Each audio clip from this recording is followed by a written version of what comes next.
My name's Alex Clark. I own a law firm named Ryman Clark PLLC, and we represent tenants and homeowners against bad landlords, contractors, and insurance companies. I support Progress Texas because they're doing the real work of informing people without bias and without billionaire backers to let them know what's really going on in our state and to educate them as to the issues and the very real problems that we need to deal with.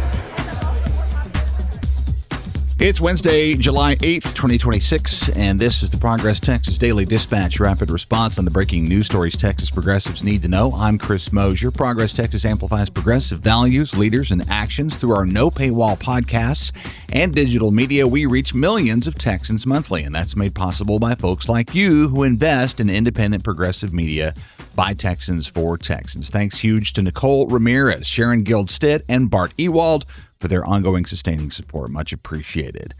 Another questionable death at the hands of an ICE agent in Texas. Reuters reports that the latest to die is Houston resident Lorenzo Salgado Araujo, shot in his van on Tuesday morning in Houston's East End by an ICE agent. ICE claiming self-defense, accusing Salgado of weaponizing his vehicle during a targeted enforcement operation. But that narrative, of course, has drawn immediate skepticism due to a well-documented history of distorted official accounts of similar killings. Since the beginning of the second Trump term, federal immigration officers have killed at least 6 people, frequently relying on unverified claims of motorist aggression.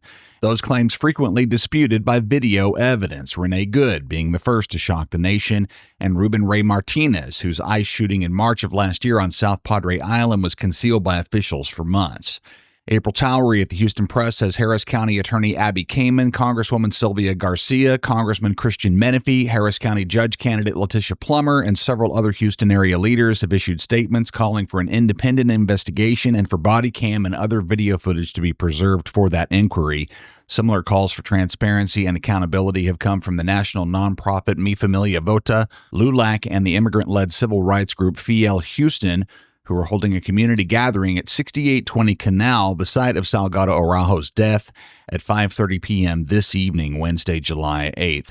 Lorenzo Salgado Araujo was a local homeowner of 27 years with deep Texas roots since 1993, and his death comes amidst a recent surge in ICE action that has gone largely unreported in mainstream media. Reuters says ICE is claiming a recent average of 2,000 arrests per day nationally. And they're definitely not going after criminals. Stephanie Coython at the San Antonio Current says recent data exposes the harsh reality of the federal crackdown here in Texas, showing that ICE is increasingly targeting community members with no criminal records, despite the Trump administration's rhetoric promising to focus strictly on public safety threats.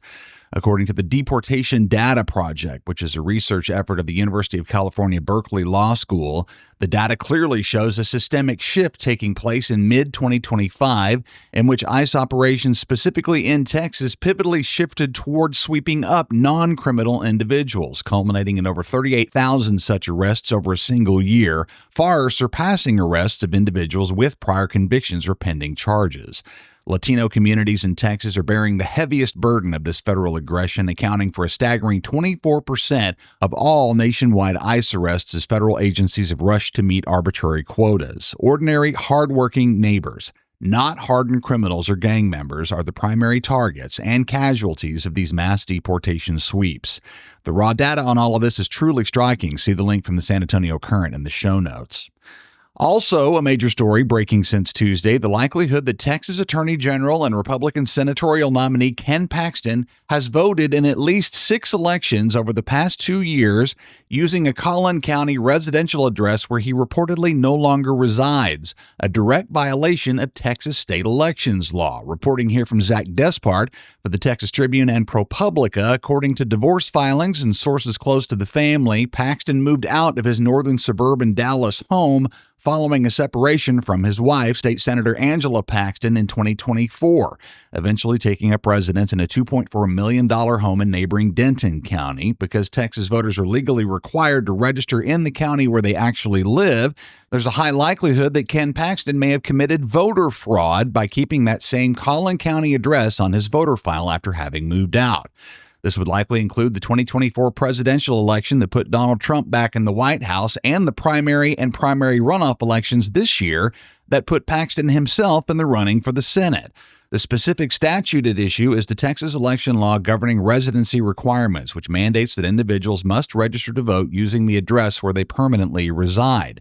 While state law permits voters to maintain their registration during temporary absences if they intend to return, a permanent marital split and the establishment of a new home elsewhere certainly don't indicate such an intent in Paxton's case. Thus, the matter potentially crosses into criminal territory. Paxton himself, as Attorney General, has heavily promoted strict compliance with this exact law throughout his tenure.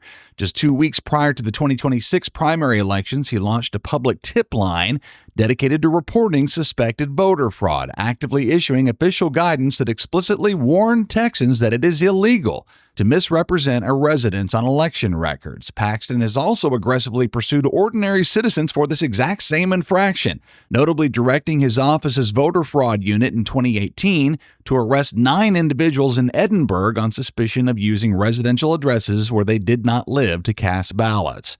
Under Texas law, knowingly or intentionally voting in an election when ineligible constitutes a second-degree felony, which carries a penalty of up to 20 years in state prison and a maximum fine of $10,000. Another big splash in the news from Democratic gubernatorial nominee Gina Hinojosa, who has announced a plan once she's governor to send every household in Texas a check for $1,500. The details on that come from Joseph Rowe at Fox 7 TV in Austin. He says Hinojosa has embarked on a Money in Your Pocket tour dedicated to spreading the word about her plan to tap into Texas's massive economic stabilization fund, which is commonly known as the Rainy Day Fund. Hinojosa says Governor Greg Abbott has been quietly hoarding Texas taxpayer dollars by the billions into the reserve fund, which has ballooned from $10 billion to roughly $27 billion over just the past 5 years, while ordinary working families struggle to afford their health care, their groceries, their gas, and their housing. Hinojosa is calling these checks a corruption tax refund, pledging to declare an affordability emergency in Texas on her first day in office and to use that bloated surplus to provide immediate consumer relief while maintaining a responsible $10 billion emergency baseline. This is your money that's been essentially taken out of circulation by the Greg Abbott machine. We're looking forward to hearing more details on this from the Hinojosa campaign. And finally this morning, y'all, it's dawning on Texans concerned about data centers that Governor Abbott's years-long wide-open door for the corporate exploitation of Texas by tech companies is going to take more than a campaign press release to stop. As we mentioned yesterday, by the time the legislature convenes in January of next year, a great many data center projects will be grandfathered in with the lax energy, water, and air pollution regulations they were granted before most of us realized what the impact would be. So, if Governor Abbott is serious about stopping data centers from basically taking over the state, he's going to have to call a special legislative session before the end of the year, which, of course, would open the door to a full and very public discussion of how this mess got made to begin with, which is likely why the governor hasn't called everybody back to Austin. One notable Texan piping up is outgoing Texas Agriculture Commissioner Sid Miller, primaried out of his job and not much to lose, so he's putting his spurs to the governor, warning that an immediate special legislative session is the state's last chance to rein in the explosive expansion of corporate data centers, which by January will likely have permanently locked in their water-thirsty and power-hungry projects. Under their new streamlined approval process, ERCOT is poised to greenlight a sweeping new wave of data centers by next spring. Governor Abbott, it's your move. Houston listeners, the next episode of our In Progress Roundtable show will come to you on the radio in the middle of a new Thursday afternoon block of progressive political programming tomorrow. In Progress starts at 6:30 p.m. every Thursday on KPFT 90.1 FM in Houston after the Progressive Forum and before the midterm show with Ernest Wittring. And it runs a second time every Sunday morning at 11 on KPFT FM HD2. With your support, we hope to expand our radio footprint beyond Houston this year. Click the link in the show notes to make your tax-deductible donation to help help us reach new audiences via Texas radio. While you're at the website, hit our web store. It's ready for you to grab the merch to match your progressive values. We're talking newly released Humans Against Abbott, Y'all Means All, and our very popular Resist shirts, stickers, buttons, and more. Hit the web store at ProgressTexas.org to support your favorite podcast network today. That's the Progress Texas Daily Dispatch for this Wednesday, July 8th, 2026. Links to all these original stories can be found in our show notes. When lies in Texas are well funded by the far right, your support for fact-based reporting is needed and appreciated. I'm Chris Mosier. Thanks so much for listening. Have a terrific day. We'll see you again here tomorrow morning.